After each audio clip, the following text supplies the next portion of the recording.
Good morning. I always start my closing arguments in the same way. And it's simply this. If any of the attorneys, either throughout the trial or during closings today, from either side, myself, Mr. Brown, or the defense, misstate a fact or evidence, you should go with your collective memories. You guys are the jury. We've sat with this case for months, had meetings about it, talked about it, read things about it, and sometimes, not intentionally, but sometimes people, misremember something or think of one thing they read. So please use your collective memories as jurors to determine what you heard and what you saw.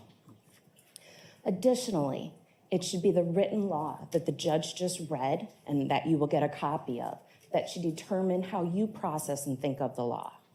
For years, I've listened to attorneys where prosecutors have basically belittled the burden of proof and where the defense has built it up to be something that can never be overcome or could only be overcome by video. Neither of those things are true. You should look at the written law and follow the written law. Second thing I want to say is I want to apologize for all the graphic photos that you folks had to look at the last 3 weeks. I'm sorry I had to show them to you, but we had to. They were part of a crime, and because of the charges and what we have to prove beyond a reasonable doubt, it was necessary for you to look at some of those photos. I will promise, though, today I will not be showing you those anymore. There will be none of those photos in my closing.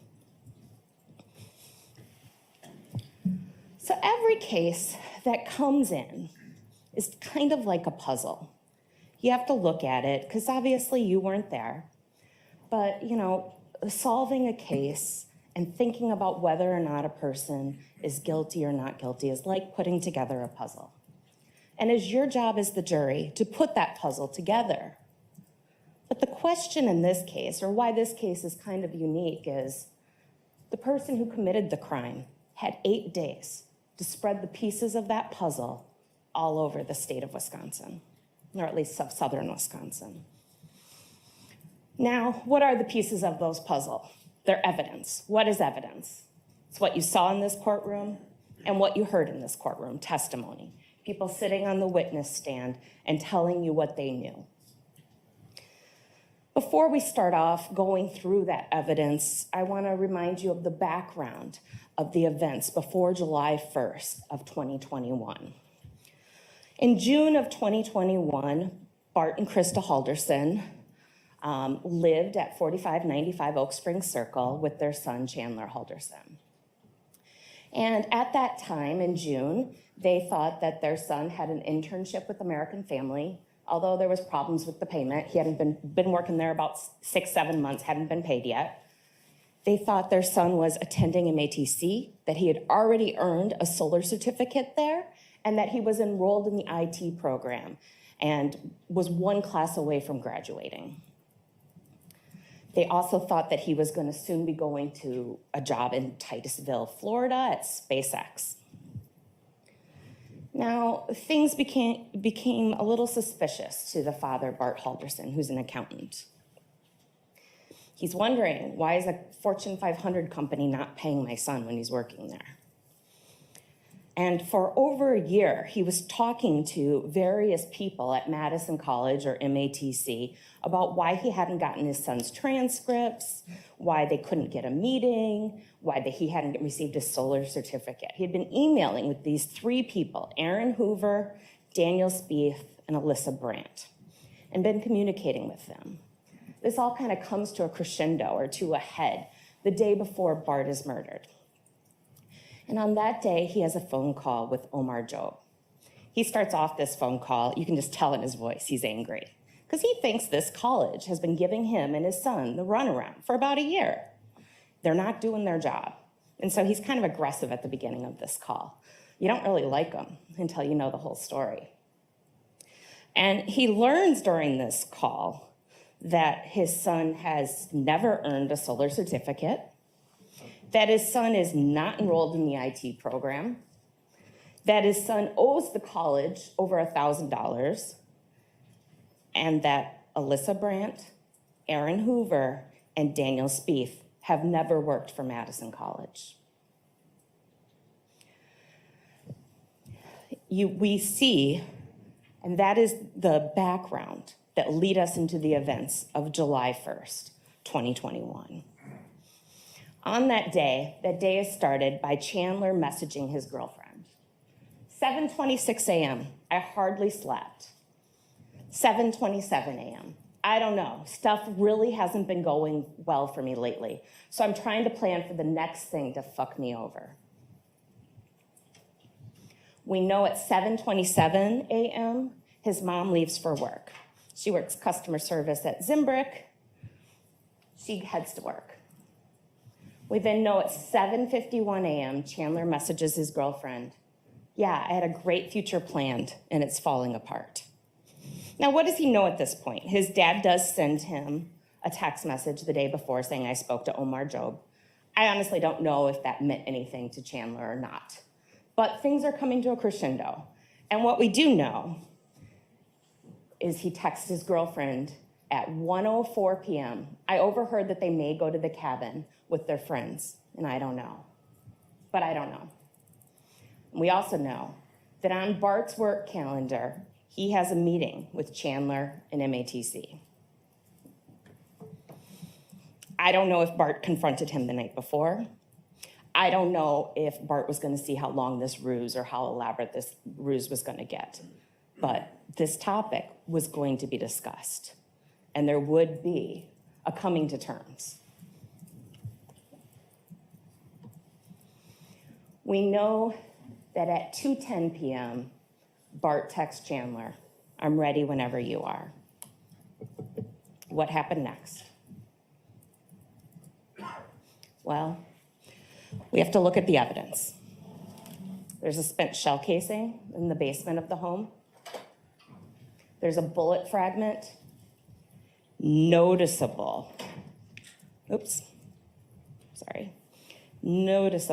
reddish brown staining, also tests positive for Bart's DNA. That's the bullet that went through and through Bart. The spent casing, and that casing tested positive as being shot from the rifle that belonged to Chandler. We know that Chandler got this rifle about 2 weeks prior, and it was found in the barn on Irwin Road. We know that he got it from his friend Smith, and he was given a bunch of ammo. We also see evidence in the basement of a divot from Ricochet, a fresh divot. Also, blood. A quadrillion times more likely to be Bart than any other unknown person. More blood. And we know that Chandler texted his mom this. Dad's phone died. Text or call me. Remember, Dad's phone had a charger right there on the desk. You can plug your phone in and within 10 seconds send a text message.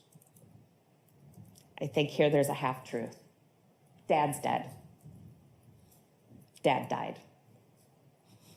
Oh, and get me soda on your way home. I have an extra hour of work. We know Chandler didn't have a job. He's stalling to get his mom to take more time. Okay, I can, she says, smiley face. We know that she returns to the house at 5:12 p.m. We also know that her blood is found in the basement as well.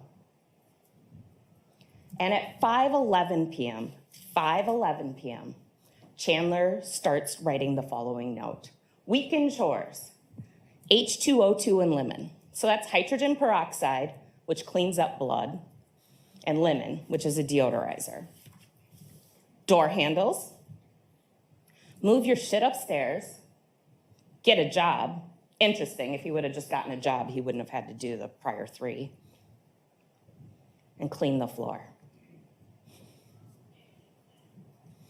That came back in a search warrant for his Google account.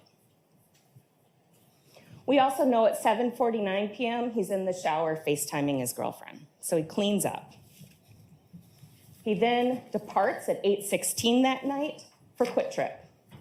We see him there at the Quit Trip. There's the Volvo, there he is. He buys 20 pounds of ice. He arrives back home at 8:29 p.m. Then we know that somewhere between 8:30 and 9:30, the neighbor, Steve Greiber, smells a weird burning, a pungent burning that he describes like a pig roast. And you heard testimony from Fire Inspector Bill Boswell that unfortunately in his line of work, he's come across many burned bodies, human bodies, and that they do in fact smell like a pig roast. Moving on to Friday, July 2nd.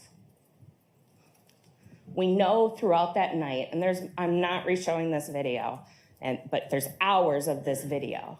We know that we see burning in the fireplace and the garage light go on and off. All throughout the night. There it is, almost 3 a.m. Until at one point it kind of crescendos and dies down. We also know, looking at the living room of the Halderson home, that right there by the fireplace is a measuring tape. Folks, he measured the parts of the body to see if they were small enough to fit into the fireplace. And a fan, add oxygen to that fire, make it burn a little bit hotter.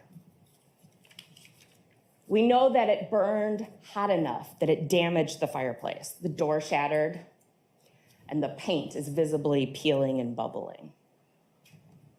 We also know that there's blood evidence. Evidence of cleanup from the luminol photos, as well as droplets of blood.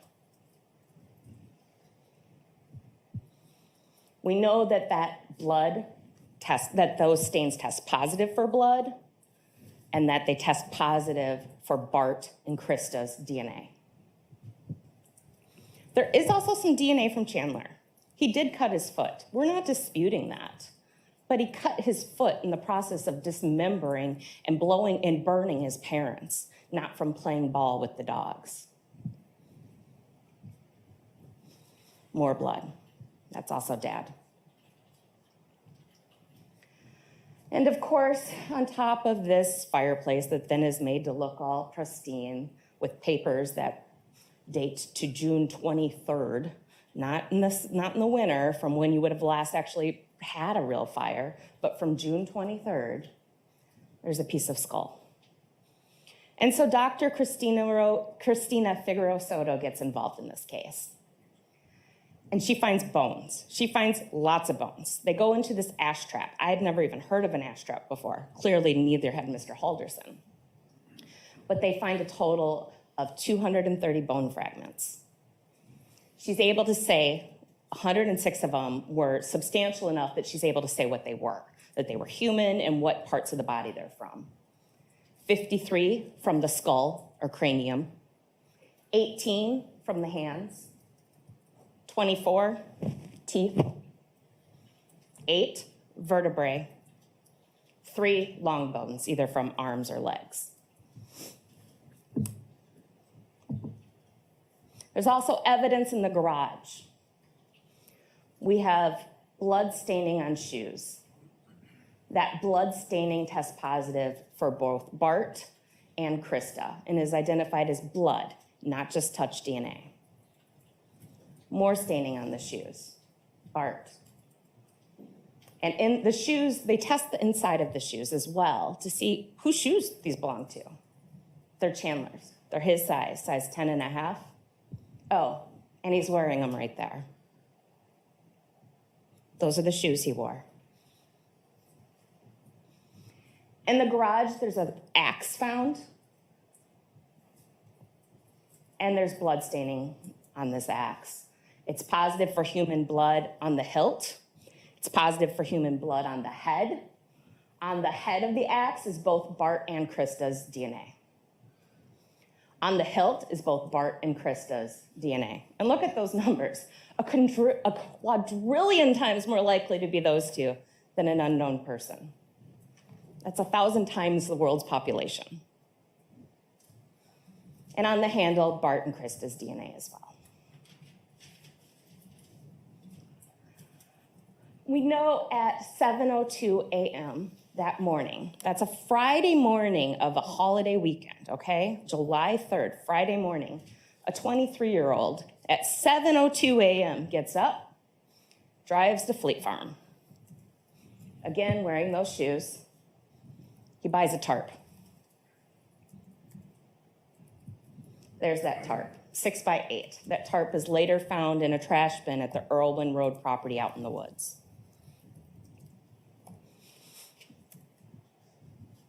He returns home at 7:31. And we see the following, throughout the day, we see the following text messages between him and his girlfriend. We're set for this. We just need ice. And now hydrogen peroxide, because I stepped on glass. Later, there's more talk, whether she will come or not. But if your mom has an extra bottle, that'd be great. And a Swiffer wet jet. Okay, I do and there's more talk about whether or not Kat will be there and what time. And Chandler responds, okay, I do kind of need the Swiffer and the peroxide and stuff. Oh, and remember ice. Didn't he just buy 20 pounds of ice less than 12 hours earlier? But he needs more ice. What does he need that ice for? Well, the fireplace broke. We know there's a freezer. He bought lots of ice, and that freezer tested positive for human blood. Parts of his mom and his dad were put in that freezer. We know that night on the 2nd, one of Krista's coworkers, Daniel Croninger, came to the house. He had heard that day that Krista no-called and no-showed for work, and that is not the Krista he knew. She had worked there for several years and had never done that before, just not the type of person she was. I mean, of course, I never met her, but she seems a little type A. Like, she liked things to be in order, liked things to be a certain way, and was responsible. So he comes over, and Chandler begins to tell the tale of, yeah, they went up to the cabin. They left this morning with some mystery couple. You know, she probably just forgot to take off, even though her boss testified that she would often take off a year in advance and get the dates right and had dates planned out in the future. But Daniel seems to be somewhat satisfied with that. Here's the problem. Krista's phone is responding to towers in her house. She didn't go anywhere. She never left that house. There are cameras on every side of that house. We know when Krista went in, and we never see her leave. This is not a whodunit, folks. That house is surrounded by cameras. We know who came and left. And we know that her phone was found in a shoe, hidden under a shelf, behind other shoes, wrapped in tinfoil, wrapped in a paper towel.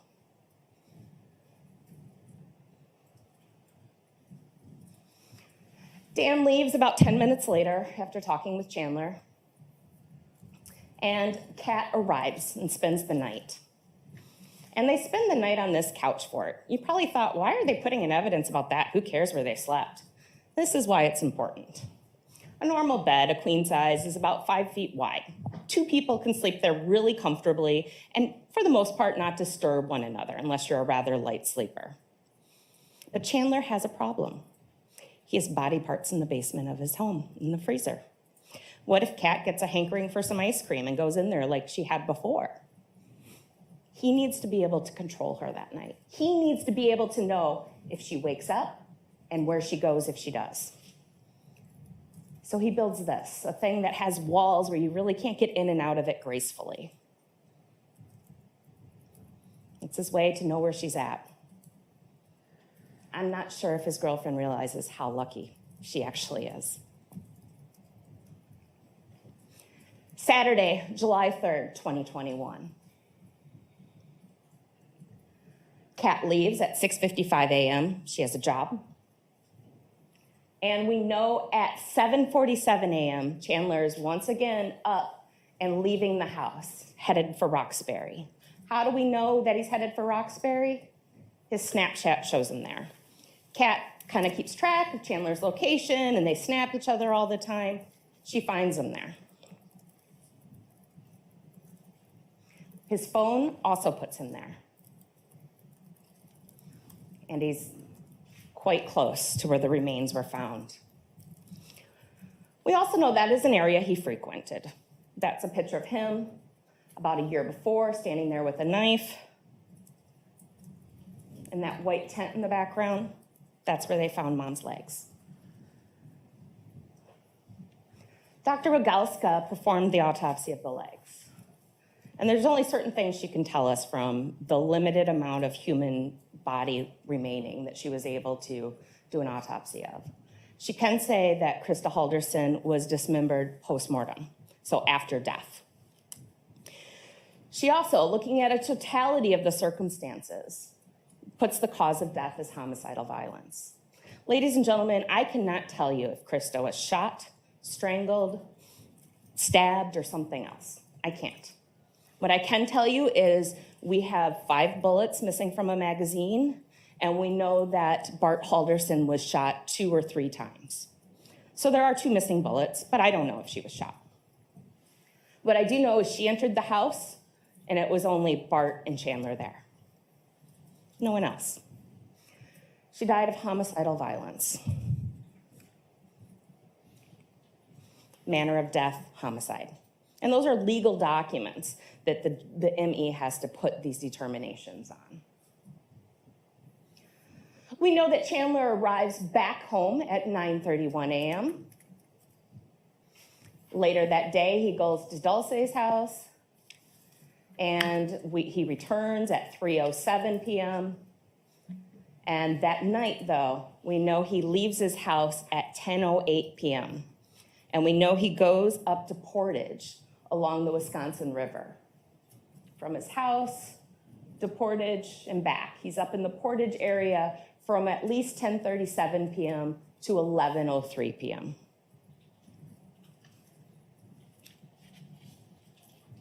Portage is along the Wisconsin River. We tried to search that area.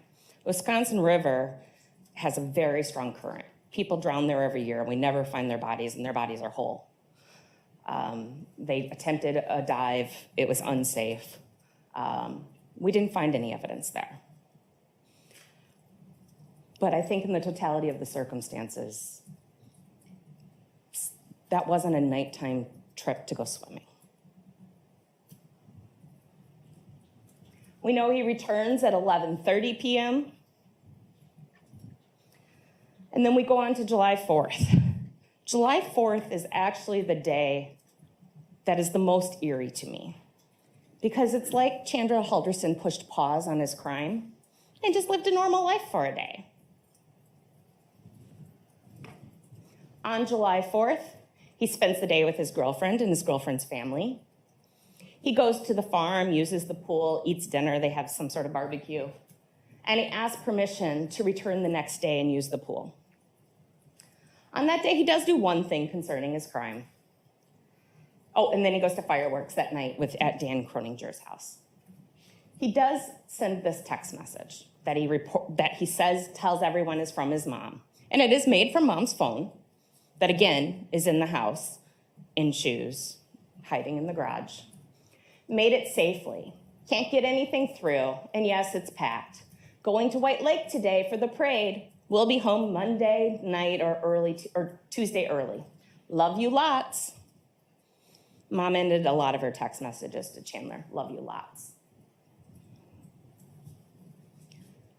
Couple problems with the text message. First, the parade was on Saturday, not Sunday. Second, the phone never leaves Windsor, Wisconsin. Monday, July 5th. We know that Kat had stayed over the night before, and she leaves at 7:47.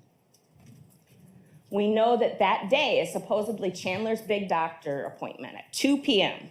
We know that it's at a UW clinic on Park Street because there's conversation between Kat and Chandler about her potentially taking him, trying to get off of work, and she actually Googles the directions. Here's his text messages to her. Made it a bit ago and checked in. This is at 2:09. Just need you to know because I have horrible reception. 2:22. No connection to even load Snapchat. 2:24. And no Wi-Fi. 2:24. What UW clinic doesn't have Wi-Fi? They took an X-ray and CT scan. Nothing bad on the X-ray.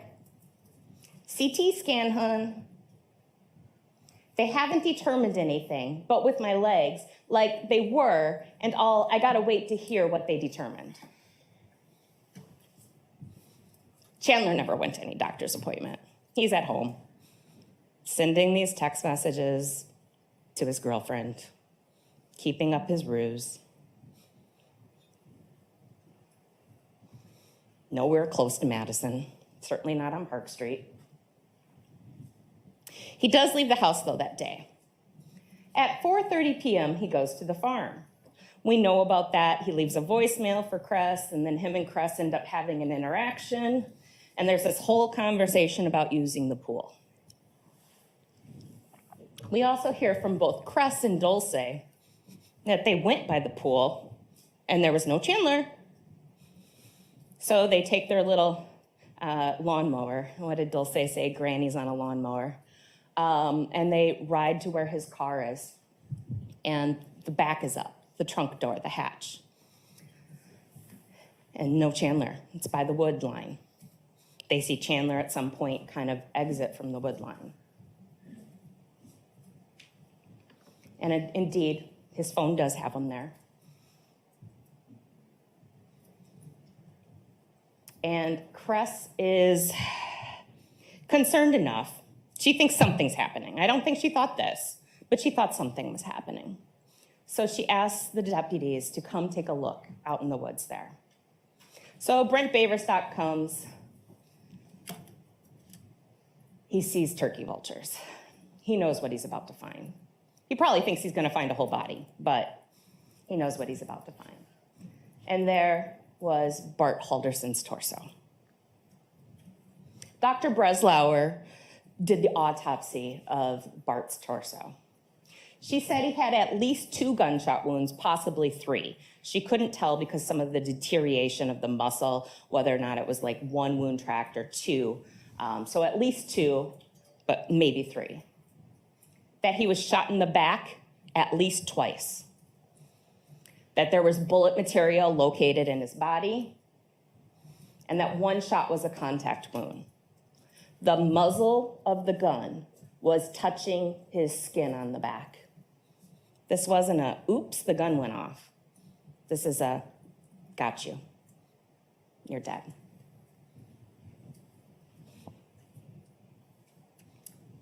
Cause of death, gunshot wounds. Manner of death, homicide.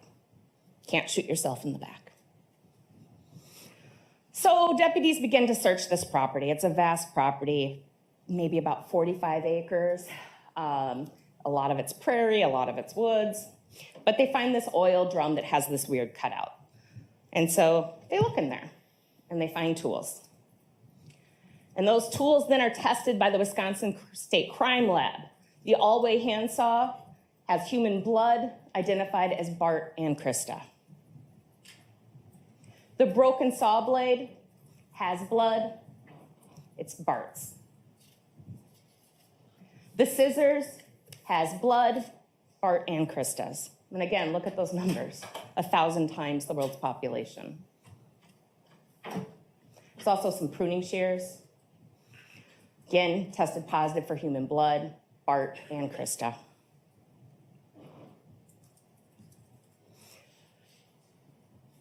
And the head had Bart. Some of these tools were then sent to Dr. Figueroa Soto. And she did a detailed analysis, and she sat and she talked a lot about, well, things I don't really understand. But here's the basics of what I understood and what her reports say. Is that this all-way saw has a certain number of teeth per inch, this broken handsaw has a certain number of teeth per inch. She can look microscopically at the wounds and tell us what tools are consistent with the markings that she saw. On Bart Halderson, his fourth cervical vertebrae is consistent with the broken handsaw. That's the tool that Chandler used to cut off his dad's head. And of course, that handsaw, or that blade, has DNA parts. Tools used to dismember Bart Halderson: the right humerus, consistent with that all-way super saw, right femur, consistent with the all-way super saw, and left femur, consistent with the all-way super saw. That's that saw. Again, has Bart's DNA and blood. Analyst McMahon from the Wisconsin State Crime Lab also looked at some of these items found on the Irwin Road farm. She looked at that saw blade, and she compared it to the saw handle found in the garage of the Halderson home. And she did what she does. She took some measurements, puts things precisely, and found that they were a match, that those items fit. She put together two puzzle pieces. An item from Irwin Road matched an item in the garage of the Halderson home.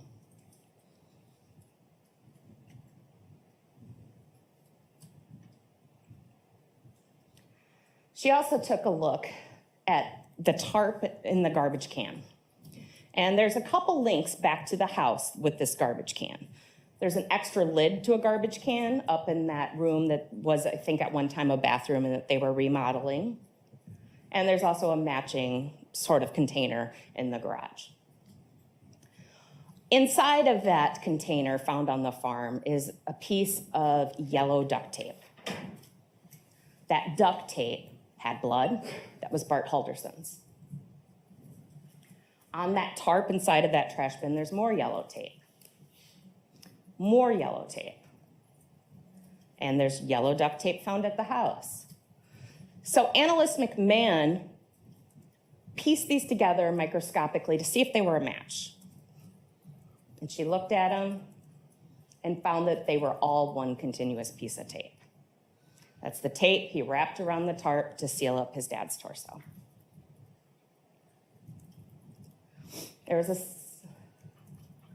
That torso also had Bart and Krista's DNA on it and tested positive for blood. Analyst Matson looked at some various items from the farm as well. She looked at that same tarp and found a fingerprint from Chandler. Now remember, that tarp we have Chandler buying at Fleet Farm. It would have been bought and packaged with no fingerprints on it. Here we find it covered in blood with his fingerprint. She also looked at that tarp that was in that bin and looked at it for footwear impression analysis. Could she see some prints on it, and can we match those up to some shoes? Maybe that'll help us figure out who that is, who was on that tarp. She's able to match it up to Brooks 5 launch shoes. A pair of Brooks 5 launch shoes in a size 10.5 were found in the Halderson garage. Again, those are the same ones that have blood on them and that Chandler's wearing in that video. A second tarp was found in the barn. It is an older tarp. They tried to do footwear analysis on it, came back to a Ralph Polo shoe. We never found one of those.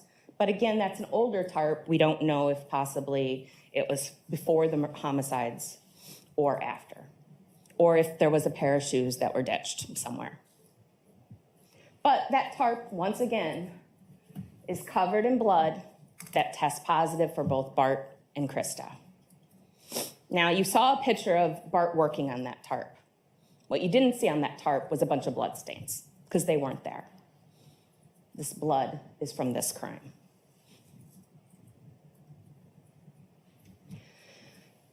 Chandler gets home from the farm at 8:54 in the evening, after going to the farm and later having dinner with Kat. But that night, he's not done. Early in the morning of the 6th, we see the fireplace burning more. Not as great as before, but some burning. We also see that garage light go on and off on and off. I think it's a total of 7 times, Deputy Wilk. And that's throughout the night. And we know at 4:30 that morning, Chandler leaves and goes into Madison. We know he goes into Madison from his phone records. We don't know what he did there, but we do know it was a trip that started out in the dark. We know he didn't have a job. And we know Madison's surrounded by lakes. Use your common sense. Wednesday, July 7th. We know the Subaru departs at 9:36 and that Chandler goes to the farm. We know he goes to the farm from both his phone records, but also from this text exchange with Kat. Kat texts Chandler asking where he's going, and he replies, farm, but no one here, so leaving. We also know that out in the farm was found a Target bag that had been at Chandler's house. How do we know that? Because it has Kat's name on it from the pickup order of the stuff she brought over to Chandler's house, she testified about. That bag is full of bloody rags. We heard from Cress, those aren't from her house, and Catherine, that those aren't her rags. Chandler took a bag full of bloody rags, disposed of it at the farm, and a bag with Kat's name on it. And those tested positive for blood, but were not suitable for DNA testing. He comes back to his house after being at the farm, and he leaves and he goes and reports his parents missing at the police department. So he reports his parents missing. Later that evening, he has a couple visitors. There's close family friends, the Hilgendorfs, and there's 2 girls that are about the same age as the Halderson brothers, and they go over to try to comfort Chandler, because that's what Krista would want them to do, one of them testified. So that's what they were gonna do. They go over there, and through a series of events, Chandler starts giving them legal advice about police cooperation. You know, you don't have to turn your phone over to police. They don't have to image it. You can just take screenshots and text it to them. Your parents are allegedly missing. You just reported them to the police as missing, and you're encouraging people not to be fully cooperative with police?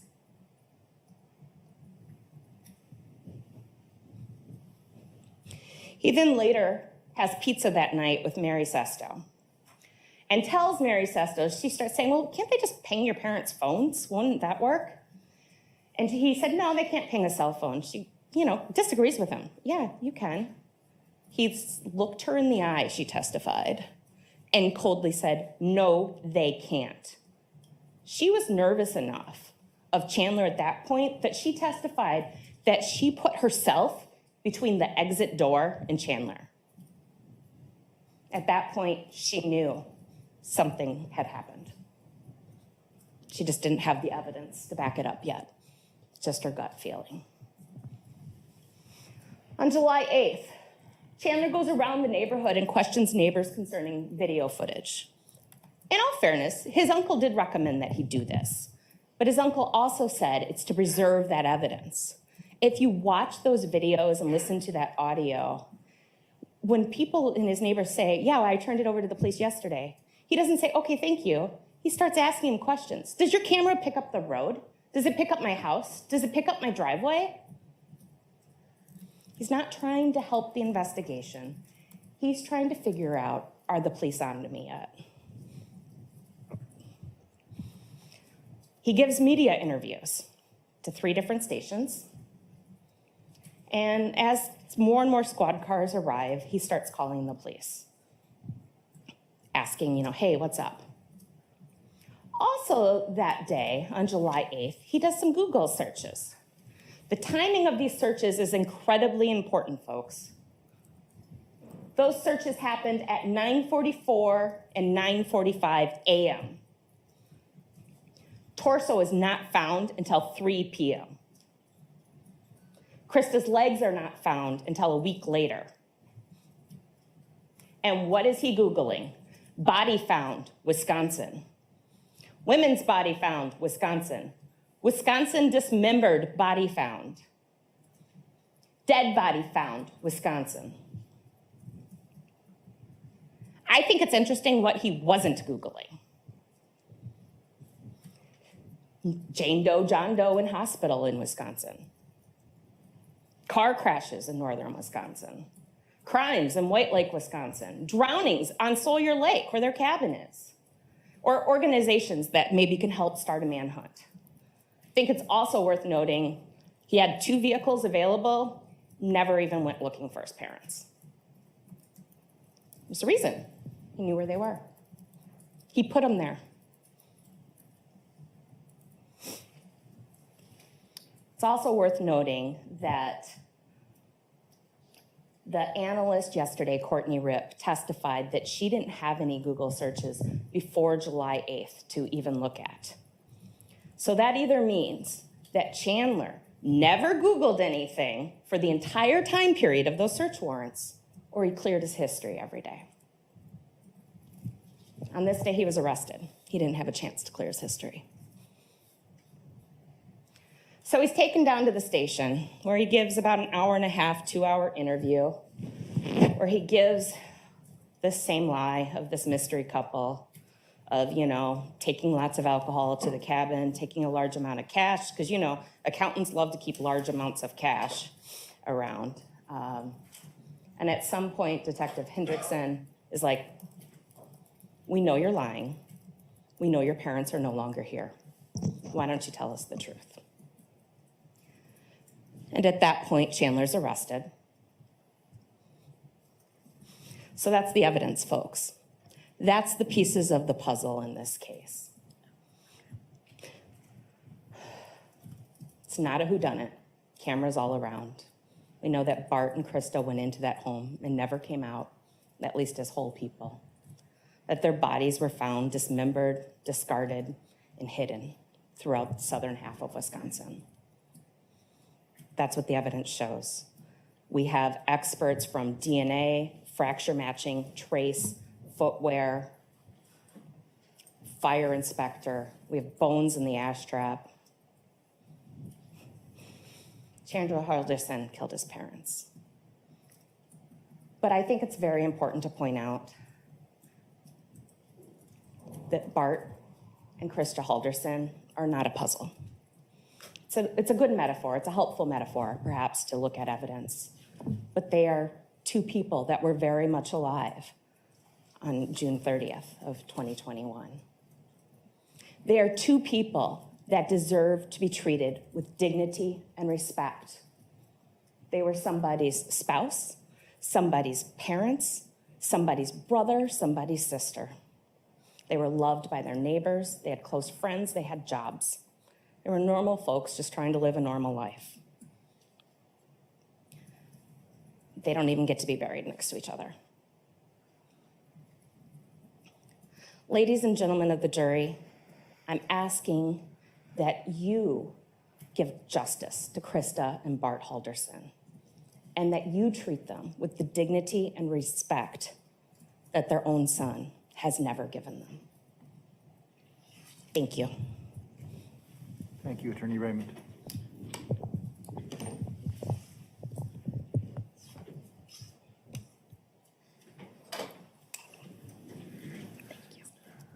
Does anybody need a break, or can we go forward? Actually, Judge, I'm going to ask for a 10-minute break. Okay, Thank you. I could use a moment too. Ladies and gentlemen, we will break, mid-morning break, actually.